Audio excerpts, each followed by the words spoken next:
What if I told you the Rocky movies were just as brutal behind the scenes as they were in the ring? From real punches that left Stallone hospitalized to shocking casting changes and fights that got a little too real, the making of Rocky Worst 2 and 3 was a battle of its own. Get ready, because here are 20 weird facts about the Rocky trilogy most fans won't believe are true. Fact 1. When Sylvester Stallone wrote Rocky, he had just $106 in his bank account. Today, he's one of Hollywood's biggest success stories, the face of Rocky, Rambo, and The Expendables. But back in 1975, he was broke, desperate, and unknown. Stallone was living like his character, an underdog fighting for a chance. Instead of throwing punches in a gym, he fought with his typewriter, hammering out a script that would earn him Oscar nominations and change his life forever. Fact 2.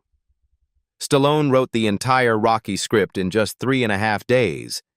With only $106 to his name, he needed something to change his life fast, and that script became his ticket out.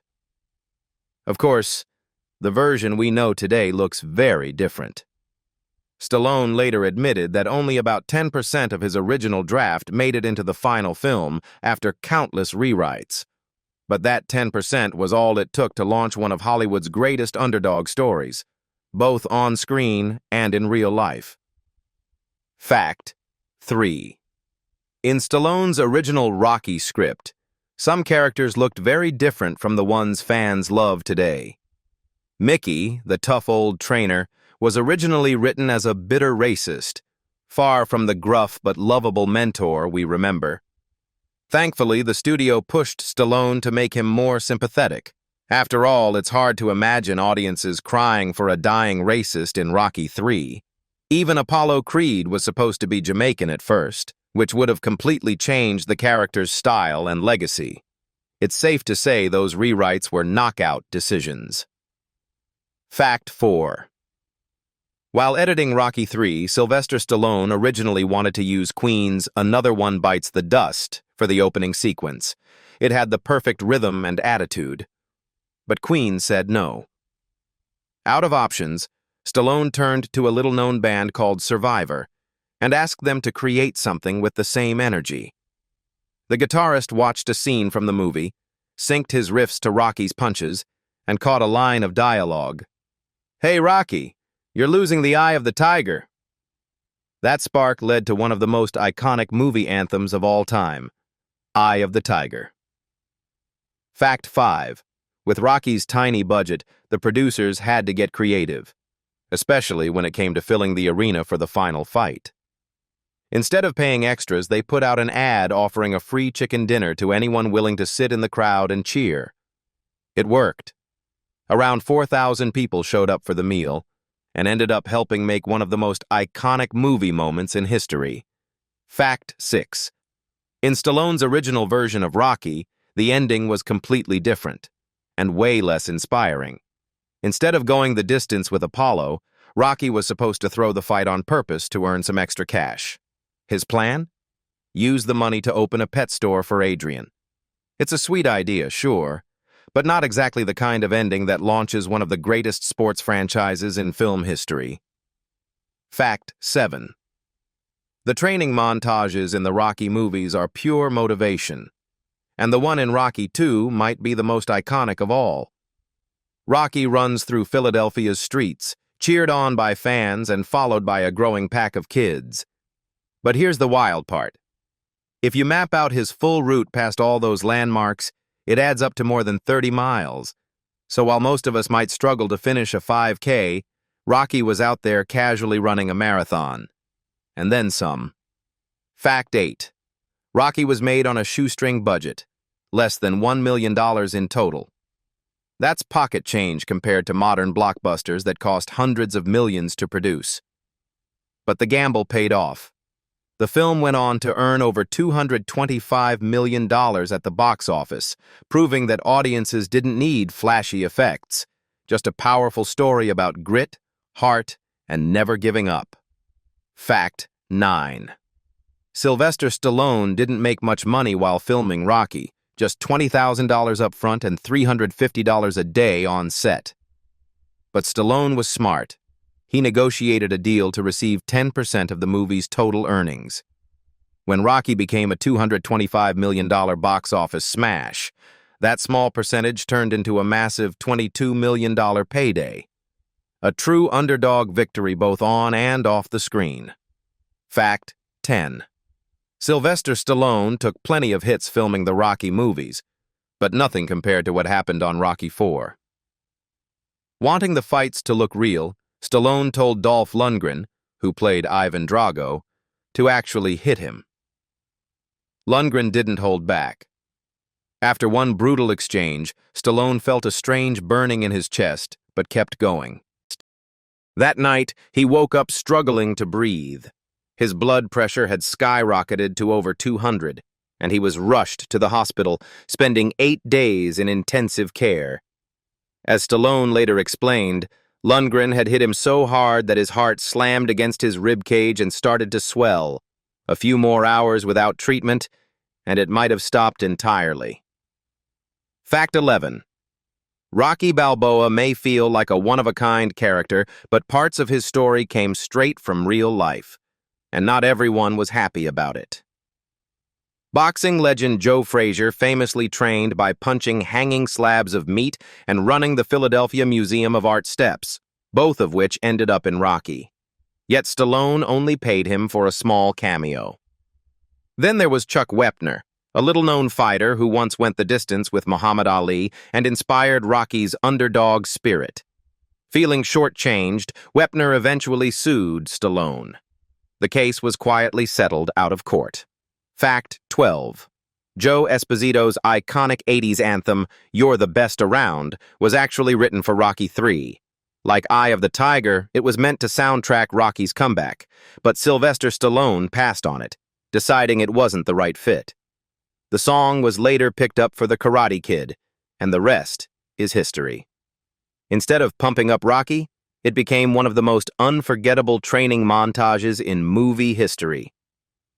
Fact 13.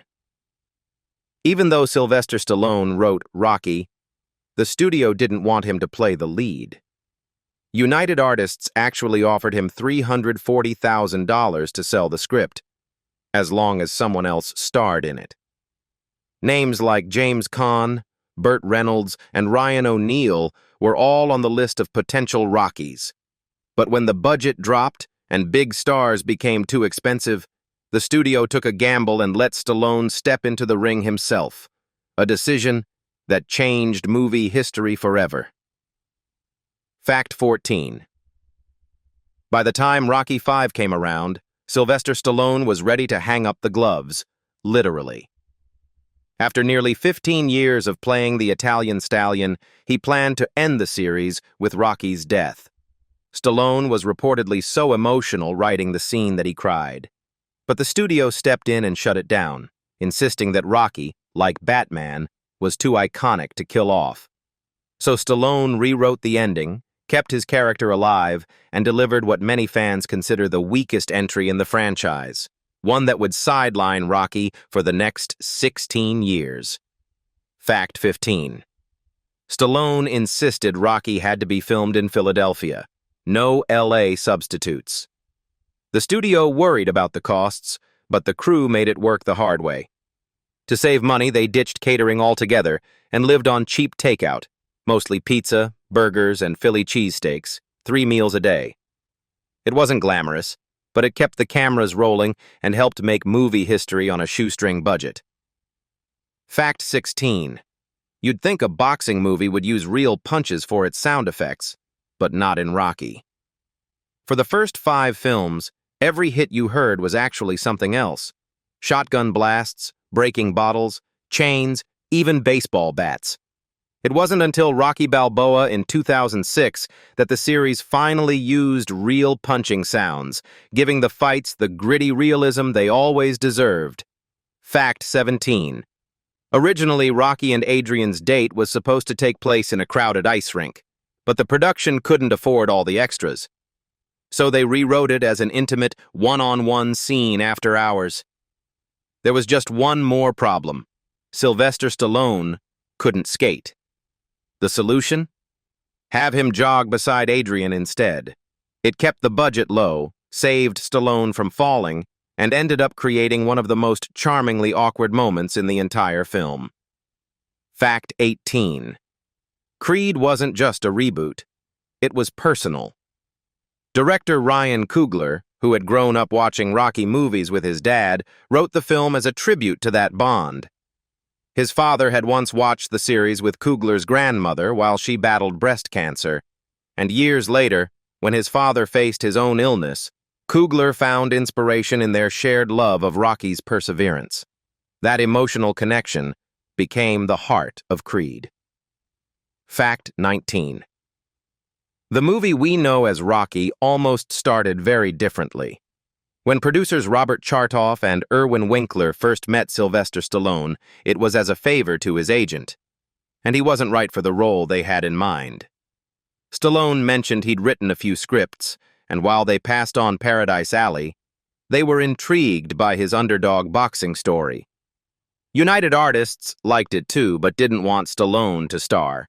They wanted a big name like Burt Reynolds, Ryan O'Neal, or James Caan, and offered Stallone $75,000, then $340,000, just for the script.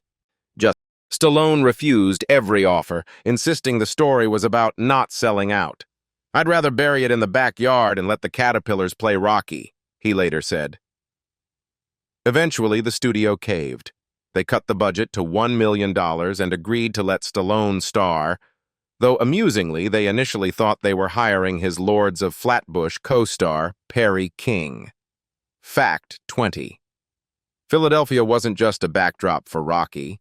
It was part of the story. Director John G. Avildsen had never watched a boxing match before joining the project, but he loved the characters and the underdog theme.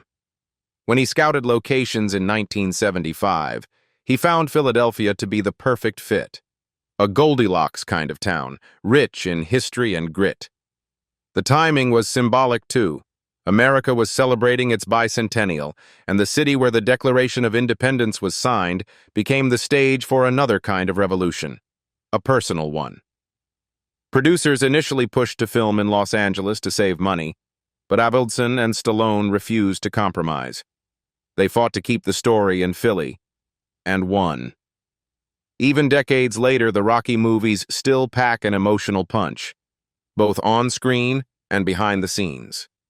From near-fatal injuries to million-dollar miracles, these underdog stories remind us why Rocky Balboa became more than just a movie character. He became a symbol of heart, grit, and never giving up. Which of these facts surprised you the most? Let me know in the comments below. And don't forget to hit like, subscribe, and ring the bell for more unbelievable stories from the world of Rocky and beyond.